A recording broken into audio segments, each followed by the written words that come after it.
Hi, welcome to this issue's technical difficulties where all of the examples are in 3/4 and we're using a 4/3 rhythm to create some really effective coordination exercises. Basically everything's going to be played over eighth notes on the hi-hat, and we're going to start in example 1 by playing the basic 4/3 rhythm. The 4 is going to be played on the snare.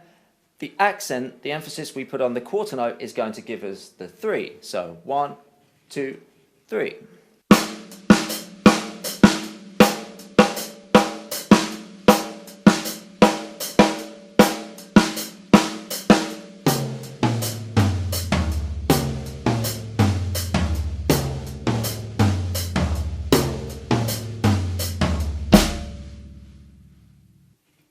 Next, in example 2, we're going to play the 4 part of the polyrhythm on the bass drum. 1, 2, 3.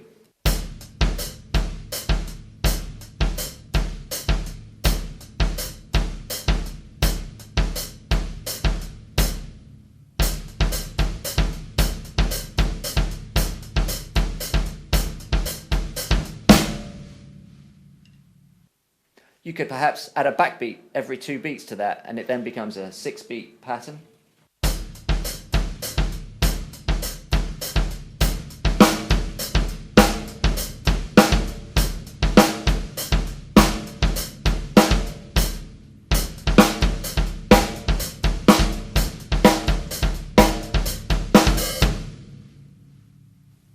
Things get a little more demanding in example 3, where we're going to combine those two ideas with this sort of counterpoint movement between the bass drum and snare. So the snare is in the same place as in example 1. The bass drum is playing the same rhythm but an eighth note later.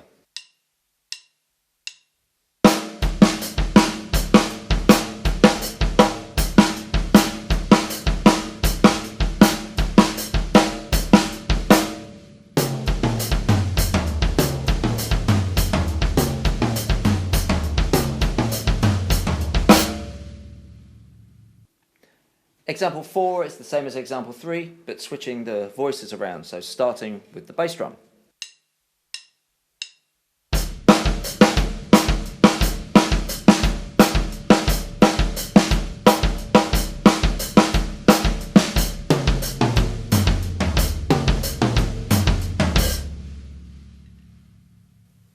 So we're stepping things up a gear in example 5, and we're playing what's essentially the same 4/3 rhythm, only now incorporating what you could regard as a pickup note into each of the 4 elements, the dotted eighth note. And so it can be really effective here if you emphasize or accent the second of each of the 2 notes that you play on the snare. So that rhythm is going to sound like a shuffle, but you're playing it through 16th notes.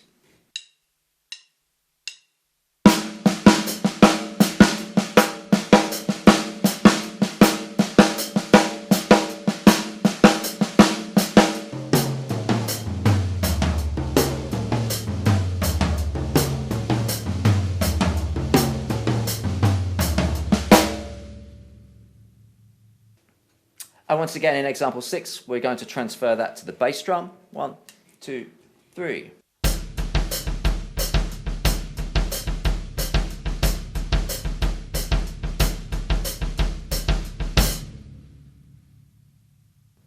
And once again we can introduce that backbeat every 2 beats to create a 6-beat pattern.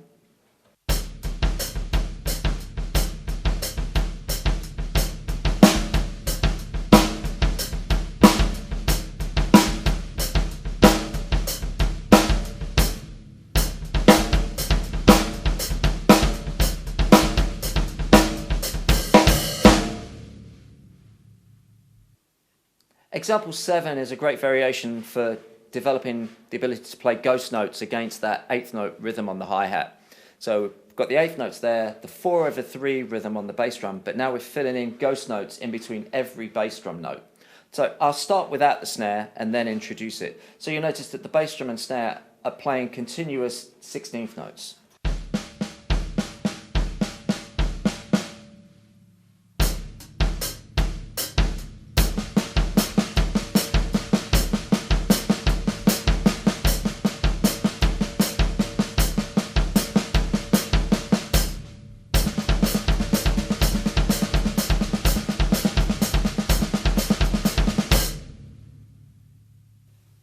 In example 9, we reverse that. The 4/3 is played on the snare, the bass drum fills the spaces.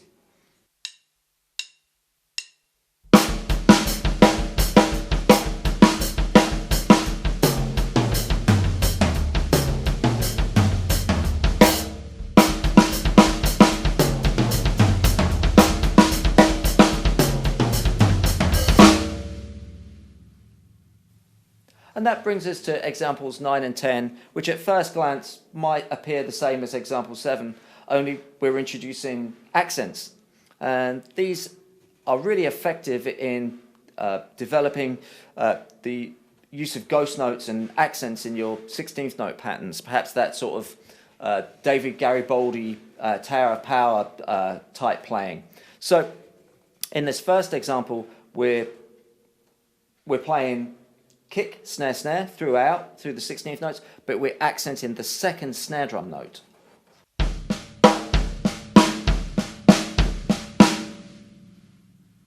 And ideally you do this with the same amount of power as you would play your backbeat.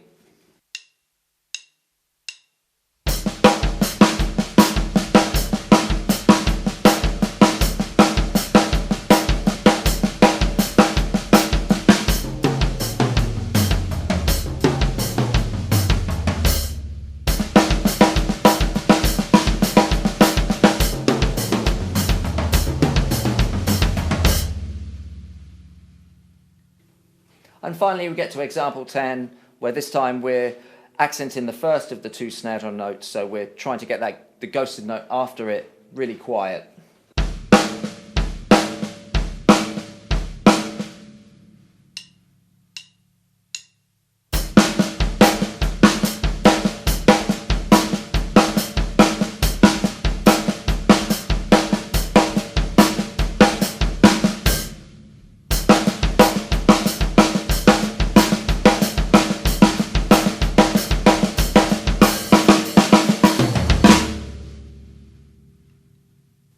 And so to finish, I'll play some time, maintaining that 8th note feel, and see if I can change up the snare placement and the bass drum placement and use some ghost notes without affecting what's going on the hi-hat.